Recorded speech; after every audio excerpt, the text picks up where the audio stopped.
যে শিক্ষার্থীগুলো বাড়িতে আমরা ভাড়া থাকি তারা কিন্তু আমাদের ওই যে লাইফ স্টাইলটা টের পায়। যখন আমরা বাজারে বের হই, বাজারে যখন গিয়ে আমরা ওই যে সবচেয়ে খারাপ খারাপ জিনিসগুলো কিনতে হয় আমাদেরকে, এটা কিন্তু মানুষজন দেখে, আমাদের শিক্ষার্থীরাই দেখে। তাদের পরে বাজার করি, তাদের সাথে আমরা বাজারটা কিন্তু করতে পারি না। শিক্ষক হিসেবে মান সম্মান যে জিনিসটা, এটা আসলে আমাদের আর নাই। এই সম্মানের পেশার জন্যই আমরা কিন্তু শিক্ষকতায় আসলে আঁকড়ে ধরে। দেখতে পাচ্ছেন কি আপনার আমার এই লেখাটা দেখেন, এটা আমার বাড়িওয়ালা হচ্ছে এই মেসেজটা আমাকে দিয়েছেন হচ্ছে 7 অক্টোবর। আমাদের কিন্তু বেতন 7 অক্টোবর হয় না। এখানে উনি লিখেছেন যে আমার বাড়ি ভাড়া গত মাসের আমার 2000 টাকা বকেয়া ছিল, মিলে 6700 টাকা। তার মানে কি এ মাসে আমার বাড়ি ভাড়া আসছে 4200 টাকা। সরকার আমাকে কত দিচ্ছে? সরকার আমাকে দিচ্ছে মাত্র 1000 টাকা বাড়ি ভাড়া। আর বাড়িওয়ালা আমাকে জানাচ্ছে যে আমার বাড়ি ভাড়া এ মাসে দিতে হবে 4700 টাকা এবং গত মাসে আরও 2000 টাকা বকেয়া ছিল। তার মানে ইন টোটাল 6700 টাকা আমাকে দিতে হচ্ছে। মূল বেতনের আর কয় টাকা থাকে? হয়তো 5000 বা 4000 5000 টাকা আমার আর স্বর্ণে থাকে। এটা দিয়েই কিন্তু আমার পুরো পরিবারের চাল ডাল তেল নিত্য পরিবারের যে জিনিসপত্র, আমার বাচ্চা বাচ্চা এখনো পড়াশোনা শুরু করেনি, যাদের বাচ্চা কাচ্চা পড়াশোনা করে তাদের অবস্থাটা কিন্তু অনেক করুন।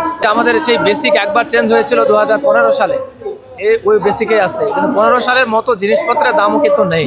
শিক্ষকদের মধ্যে আপনাকে আমি একটা তথ্য দিই, 90% শিক্ষক ব্যাংকের কাছে ঋণী আছে। তারা তাদের চেককে বন্ধক রেখে 5-6 লাখ টাকা করে প্রত্যেকের নেওয়া আছে এবং তারা প্রতি মাসে এ বাবদ সংশ্লিষ্ট ব্যাংকে তার বেতনের 30% দিয়ে দিতে হয়। এটা 90% শিক্ষকের নেওয়া আছে, কারণ তারা তো এই যে তাদের যে বেতন এটাতে চলছে না।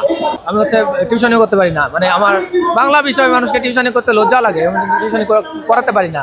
এর ফলে কি হয়, আমি কিন্তু অত্যন্ত আসলে খারাপ পরিস্থিতি দিয়ে আমাদের দিনগুলো যাচ্ছে এভাবে, এবং এটা আসলে অবর্ণনীয়। ভাড়া থাকি যাদের বাসায়, তারা কিন্তু আমাদের শিক্ষার্থী, স্কুলের শিক্ষার্থী।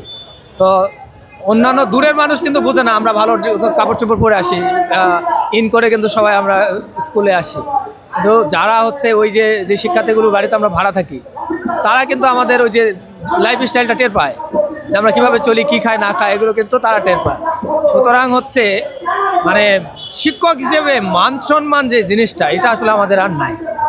এই সম্মানের পেশার জন্যই আমরা কিন্তু শিক্ষকতায় আসলে আঁকড়ে ধরে আছি, বা আমাদের ফ্যামিলির অন্যান্য লোকজন যারা আছে তারা সম্মানিত বোধ করে নিজেদেরকে। কিন্তু অ্যাকচুয়ালি যখন আমরা রাস্তায় বের হই, যখন আমরা বাজারে বের হই, বাজারে যখন গিয়ে আমরা যে সবচেয়ে খারাপ খারাপ জিনিসগুলো কিনতে হয় আমাদেরকে, এটা কিন্তু মানুষজন দেখে, আমাদের শিক্ষার্থীরাই দেখে।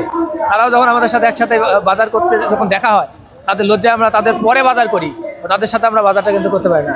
কারণ তারা কিন্তু আমাদের মানে সাথের লোকজন, তারা আমাদের পরিবেশের লোকজন, সবসময় তারা কিন্তু আমাদের এই বিষয়টা দেখে। এবং যখন একজন শিক্ষককে কেউ হন্যদশা হয় দেখে, গ্রামে আপনি যান, প্রত্যেকজন শিক্ষক সকালবেলা ঘুম থেকে উঠে সে আগে খেতে যায়, মাঠে গিয়ে সে ধানের যেই জমি চাষ করে কিংবা জমির নিড়ানি টিরানি দিয়ে এই মালকাচা মেরে, এই প্যান্ট মানে লুঙ্গির মালকাচা মেরে ওই ছাত্রদের সামনে দিয়ে হেঁটে হেঁটে হেঁটে হেঁটে কিন্তু সে বাড়িতে যায়। এই দৃশ্যটা কিন্তু শিক্ষার্থীরা দেখে।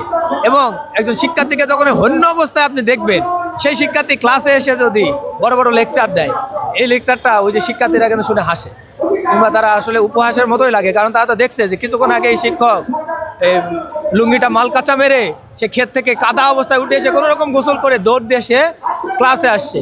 তাহলে একজন শিক্ষককে কিন্তু আপনাকে মানে পড়ার স্টাডি করার জন্য তাকে সময় দিতে হবে, যে সে নিজে পড়ে এসে পড়াবেন। কিন্তু সে যে ব্যক্তিটা কিছুক্ষণ আগে ক্ষেত থেকে মালকাচা মেরে দৌড়ায় গিয়ে বাসায় গিয়ে কোনো রকম গোসল করে চারটা মুখে দিল কি না দিল, ক্লাসের মধ্যে এসে প্রথমে ক্লাস নিচ্ছে, তার দ্বারা আপনি কতখানি আউটপুট আশা করেন? ওই ক্লাসটা কেন ভালো হবে? কেন পসিবল না? আপনি উন্নত দেশে যান বা হচ্ছে ইউনিভার্সিটি পর্যায়ে যান, শিক্ষকরা কিন্তু স্টাডি করে এসে পড়ায়। আমাদের তো এই সুযোগটা আসলে হয় না, কারণ আমাদের এই শিক্ষকতার পাশাপাশি কাউকে অনেক টিউশনি করতে হয়, কাউকে অন্যান্য পেশার সাথে জড়িত হতে হয়, ইভেন ওই যে বললাম যে মাঠে কাজও করতে হয়। মানে এরপরে আমি আর কিছু বলতে পারছি না।